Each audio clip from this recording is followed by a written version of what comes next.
Bellator is back this Friday, and it is Bellator 148. The headlining act is Paul Daley versus Andy Ulrich, and Paul Daley is on the phone right now. Paul, are you there? I am here. I am. Semtex, my man, how are you? I'm good, Ariel. How are you? I'm doing great. You know, every time you're on the show, I mean to ask you this question. I always forget, so I want to ask it to you right off the top. You are one of the very few fighters out there, maybe 1%, and maybe the only of the top fighters without a Twitter feed, without any kind of Twitter communication with the fans. Why is this? How do we rectify this situation? I feel like it's a big problem.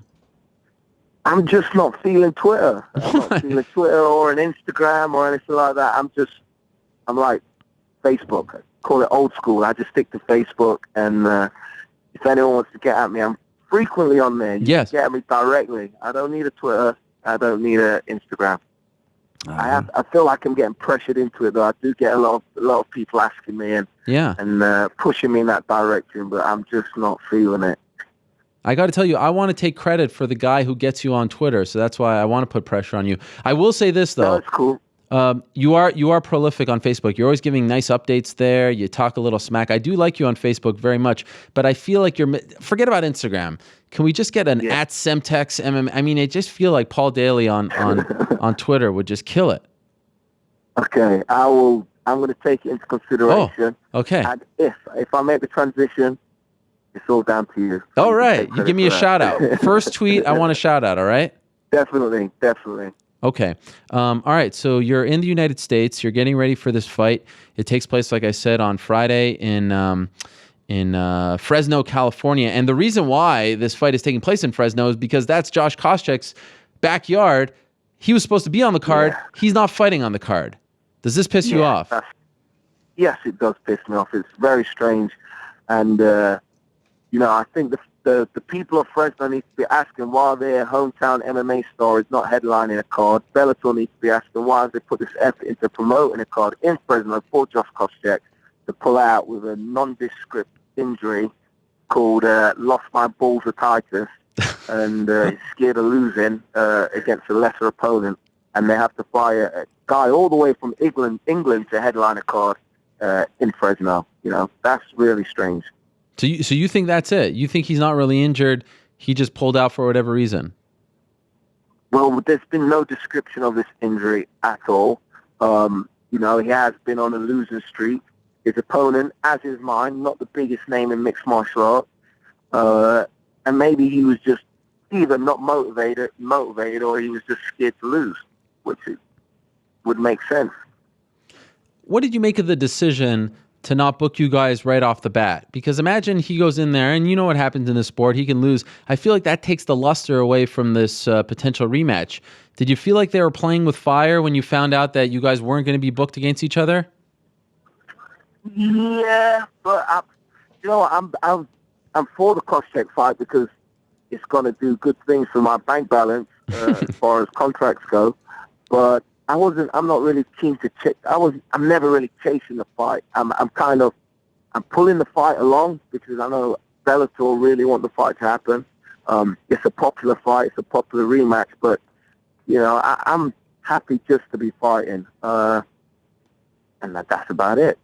What did you know about Andy Ulrich when they offered him to you? Nothing. Probably as much as Koscheck knew about his opponent, and as much as I knew about Dennis Olsen and the other guy that I just recently fought, Andre Santos. Yeah.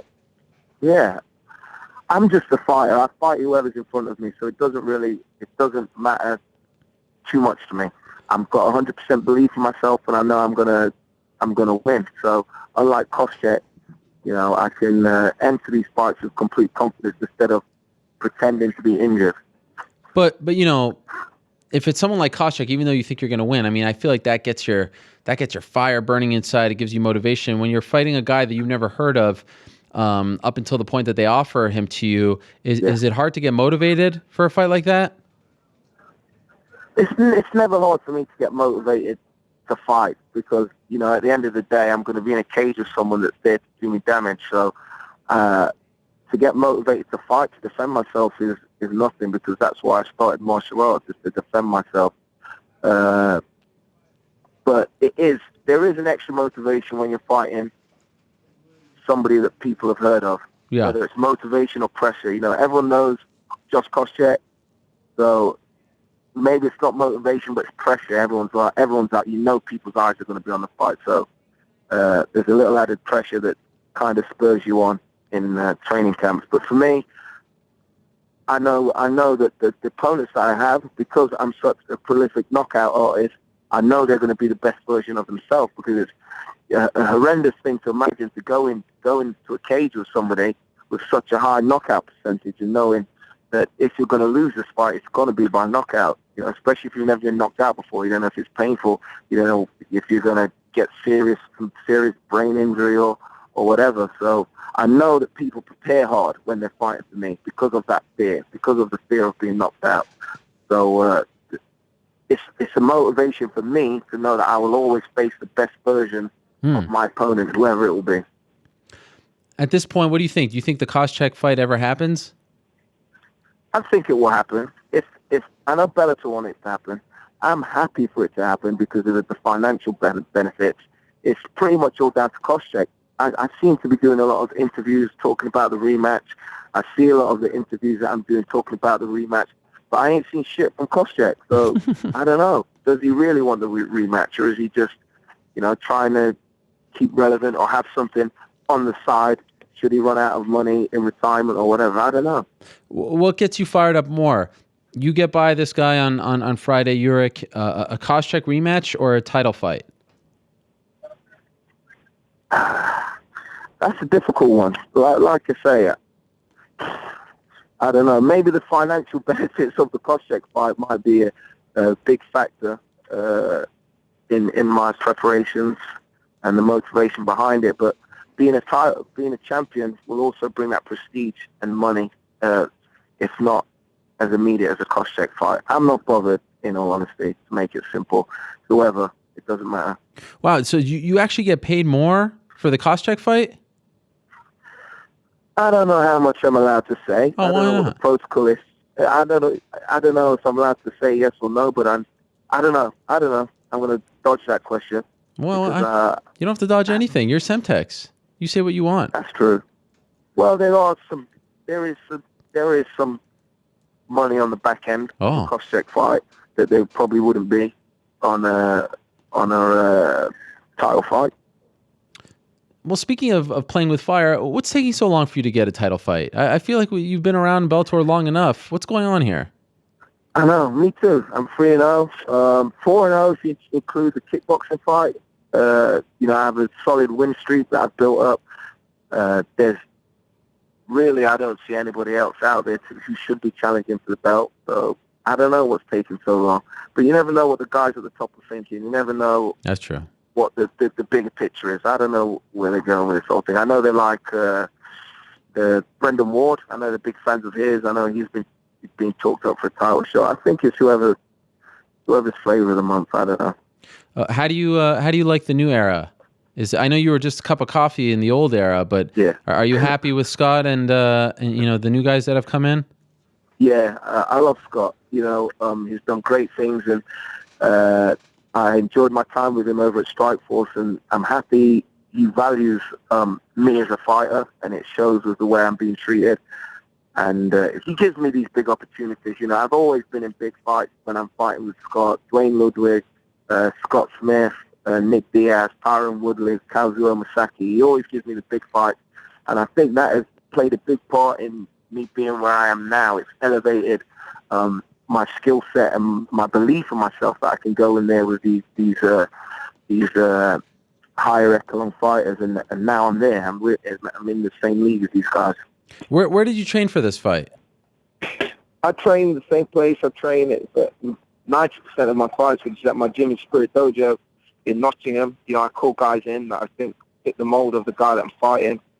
I'm not attached to no team as I was in the past. And I think that gives me a little bit more versatility. I can call guys in. Andy's a little bit of a southpaw, so I've called good southpaw sparring in. I was told Dennis Olsen was a solid wrestler, so I called a Commonwealth wrestler in, a UK Commonwealth wrestler in. And I didn't have that kind of flexibility when I was with the team. You kind of spot off who's in the gym and who shows up to the team training sessions. So I've prepared at home in England. That seems to be a newish trend in MMA to do it more like boxing, where the whole camp revolves around you. Why do you like that better? Definitely.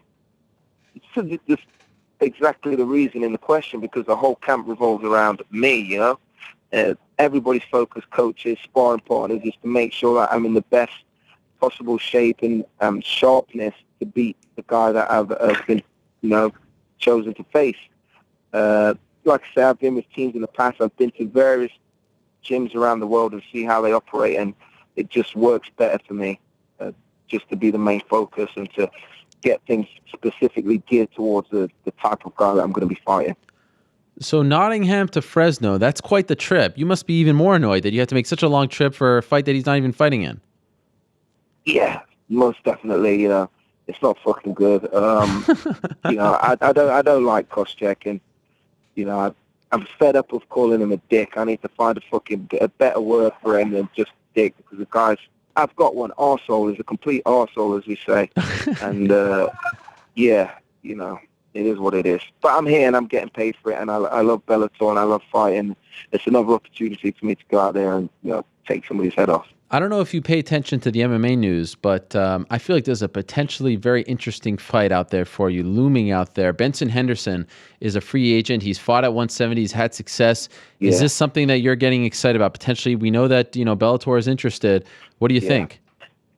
I think it's great. Like, all these free agents, all these free fighters, these fighters that are coming out of the contracts and testing the free agency market, is fantastic for me, because I want all these big name guys who have got the exposure and prestige of fighting in the UFC, and they're known on a more wider scale. I want the opportunity to go in there and, you know, fill them in, as we say in England, and really turn them over, do a number on them, knock them out, and happy days. Ben Henderson used to fight 155. A big fan of him at 155. Did great there, but I think if he comes up to 170 and he fights me in Bellator, he's going to be in for a real rude awakening when one of these left bombs detonates on his jaw.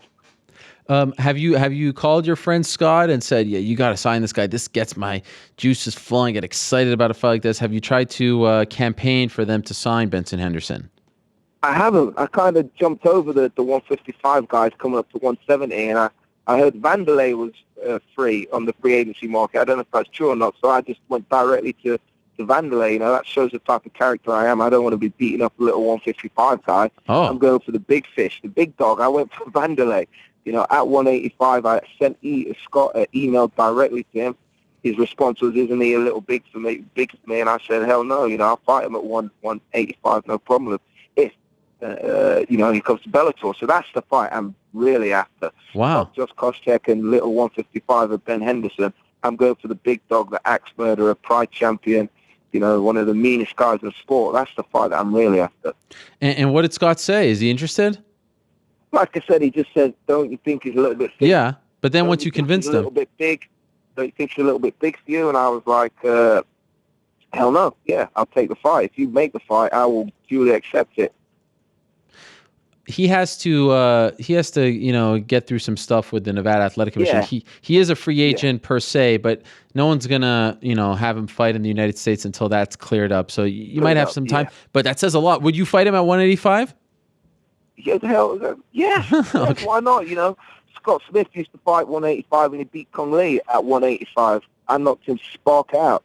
You know, as a young 24-year-old man, I was sparring with Melvin Manhoff, who was then a heavyweight, knocking out guys like Mark Hunt and, you know, Alexis Ignashov and all these other big kickboxing MMA fighters.